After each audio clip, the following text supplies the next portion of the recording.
Bonjour, nous allons voir ensemble le principe d'application du forfait social. Le forfait social est une contribution versée par l'employeur. Elle est prélevée sur les rémunérations ou gains non soumis aux cotisations et contributions sociales, mais assujettis à la CSG. Le taux du forfait social dépend des composantes de l'assiette de calcul.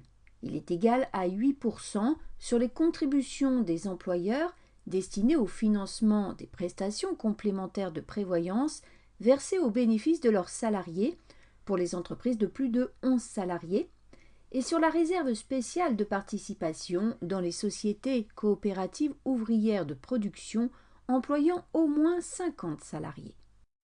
Le taux est de 10% sur l'abondement de l'employeur sur la contribution des salariés à l'acquisition de titres de l'entreprise ou d'une entreprise liée dans les entreprises de moins de 50 salariés.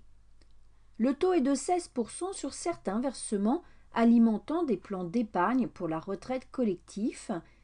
Le forfait social au taux de 20% s'applique, sauf exception, aux rémunérations ou gains exclus de l'assiette des cotisations de sécurité sociale et soumis à la CSG sur les revenus d'activité. Les éléments imposables au forfait social sont les sommes versées au titre de l'intéressement dans les entreprises de 250 salariés et plus, les sommes versées au titre de la participation dans les entreprises de 50 salariés et plus, les sommes versées au titre de l'indemnité de rupture conventionnelle pour la partie non soumise aux cotisations sociales, l'abondement versé par l'employeur à l'épargne salariale, c'est-à-dire sur les plans d'épargne entreprise, les plans d'épargne pour la retraite collectif et les plans d'épargne interentreprise. Les sommes correspondant à la prise en charge par l'employeur de la part salariale de la cotisation de retraite complémentaire. Depuis le 1er janvier 2019, dans le cadre de la loi Pacte, le forfait social a été supprimé sur l'intéressement dans les entreprises de moins de 250 salariés et sur les primes de participation pour les entreprises qui ne sont pas tenues de mettre en place un accord de participation, telles que les entreprises et unités économiques et sociales de moins de 50 salariés, dans l'optique de développer l'épargne salariale au sein des PME. Depuis le 1er janvier 2020, les entreprises qui atteignent ou franchissent le seuil de 11 salariés bénéficient pendant 5 ans de la neutralisation du franchissement de seuil et ne seront pas assujetties au forfait social au taux de 8% pendant cette période.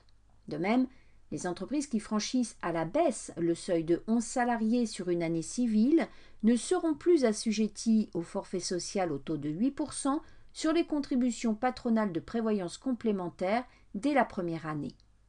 Pour les années 2021 et 2022, l'abondement de l'employeur est exonéré de forfait social au taux de 10% lorsqu'il complète les versements volontaires des salariés sur les plans d'épargne en vue de l'acquisition de titres de l'entreprise ou d'une entreprise liée.